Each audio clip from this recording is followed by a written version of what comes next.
I'm going to talk about some more books that I have read, because gotta do it. So the next thing that I have read is the Saga of Gunlog Serpent Tongue, which is an anonymous author, but it's translated by Katrina C. Atwood. This is an Icelandic tale, and I actually really liked this. Let me see if I can pull up my ratings. I think I probably gave this like 3.5 or 4 stars, but I don't remember. 3.5.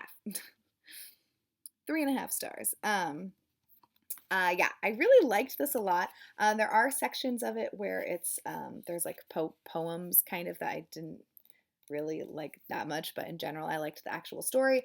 We're following, oh my gosh, let me see if I can remember what the story is about. There's a guy that falls in love with another guy's daughter and is like, hey, I want to marry her.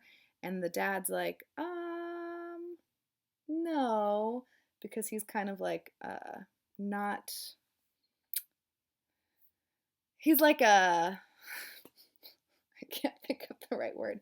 I am not good at this, guys. He is not presented in society in a way that he thinks is good enough for his daughter.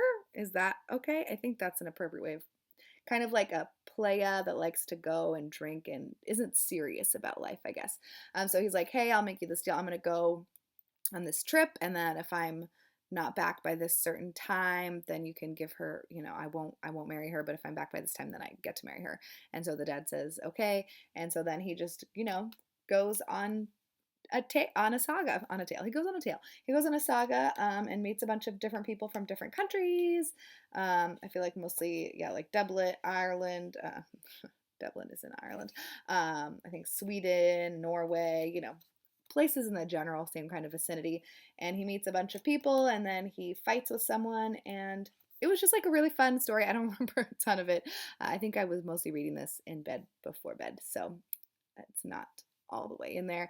But it was a really enjoyable, fun little tale, and I would be interested. I don't know if this is from, it's taken from Sagas of Warrior Poets, so maybe there's like more. Oh, there's more Icelandic sagas in Penguin Classic. So I would be definitely interested in reading more of this same type of thing. I would recommend that.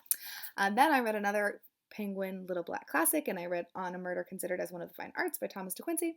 I give this 1 star. I did not like this. I did not get this.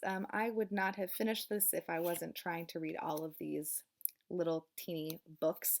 I don't really get it. I feel like they talk about how okay, so let me just read the little inside bit for you. It says, in December 1811, a series of brutal murders was carried out in a Ratcliffe highway in London's East End. The presumed murderer, John Williams, was arrested on 22 December and found hanged in a cell a few days later. De Quincey was haunted by the crime and returned to it many times in his writing over the next 30 years. This essay first appeared in Blackwood's magazine in February 1827. So, so it says to the editor of Blackwood magazine, and then it starts off as like a letter to the person, and then he goes into this like lecture from these people that are talking about murder as considered one of the fine arts. And so I couldn't really tell if that was real or not, or if I couldn't tell what was happening, and it was really convoluted and just used too many words, and I just didn't get it. So I based on that, I'm not super, I guess if this is a nonfiction, maybe if this author has written fiction works, I might be interested in reading them, but I'm not running out to purchase any more De Quincey at this current moment. The next thing that I read was Embroideries by Marjane Satrapi, and this shouldn't be translated by someone, I think. I think Anjali Singh, but because that is the translation copyright on the inside, but there's no place where it says specifically who translated this, which is highly irritating, to be honest with you. I feel fairly confident that it's Anjali Singh, but if it's not, I will link the correct translator down below. This was so great. So this is just like a bunch of ladies. It all kind of takes place in one evening for the most part, except like at the very beginning gives kind of like it's a prologue. I was going to say prelude, prologue at the beginning. And so it's these women talking about men and just gossiping and having a good time. And you find out what they mean when they're talking about embroideries. I thought it was actual literal embroideries. It is not, spoiler alert, but I won't tell you what it is. You can ask me if you're curious, but I think that you should just go read this. It was, you know, it was it was a fun read. Her artwork. This is what it looks like. It's the same artwork that's in Persepolis, and I just really enjoyed it. It was like a fun ladies chatting, having a good time together, and again, yeah, lots of gossip. So that was fun. The next thing that I read was Weird Customers. Weird Things Customers Say in Bookstores by Jen Campbell. I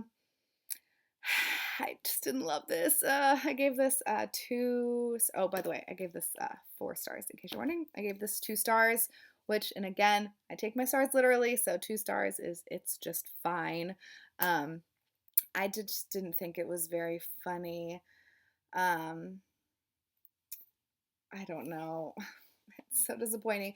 I do think that the illustrations like added something to it, and I think for the most part the ones that had illustrations were the funnier ones that are in here. But I don't know. Let me see if I can find some to read to you.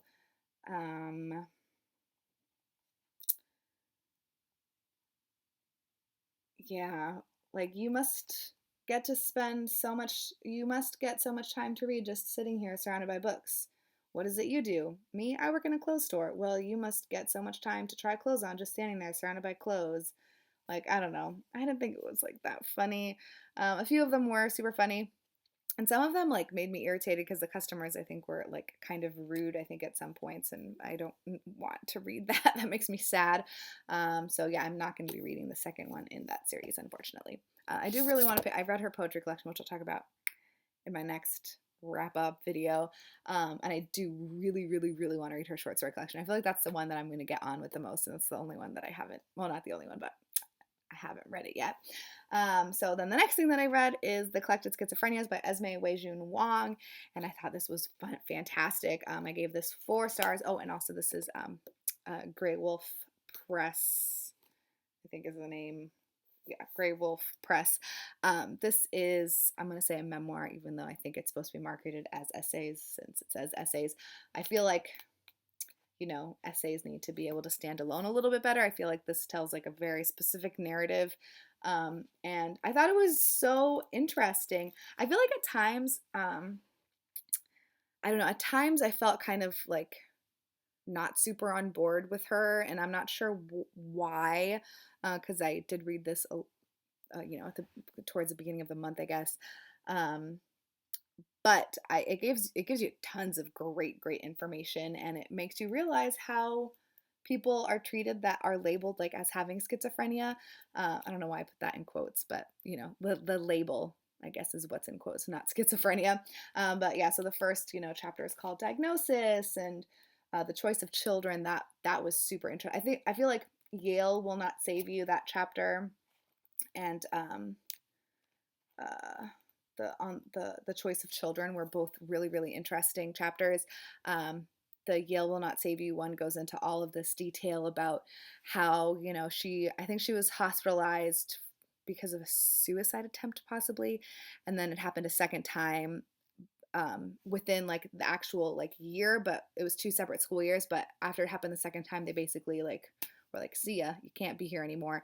And it just makes me so sad. I feel like maybe she talks a little bit too about how I think she did, about the campus security coming, and how the woman was called because they thought that someone was cutting themselves, and how that woman treated her. It was just horrible. I think that's a big problem in this country in general. Like cops and security officers aren't given the correct resources and knowledge on how to interact with human beings that are either like on the spectrum, or that have like a diagnosis like schizophrenia or bipolar or something like that. Like there's, not everyone handles every situation in an appropriate way, like from the side of the like the campus security. Like I was appalled when I read that. And the choice about children was like so interesting too.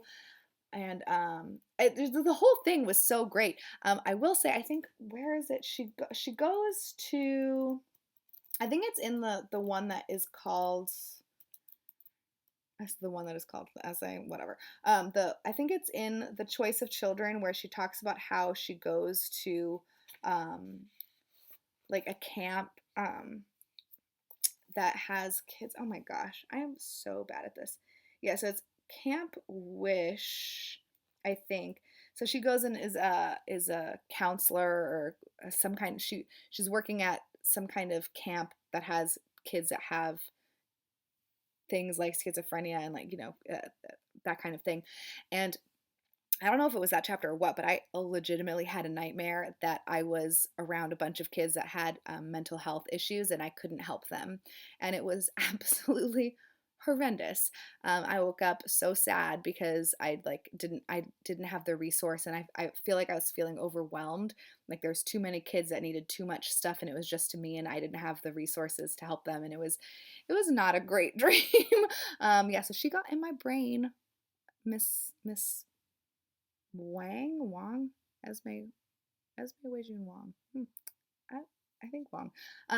Anyways, yeah, I thought this was great. We need to learn more about each other, and especially people that have things like schizophrenia.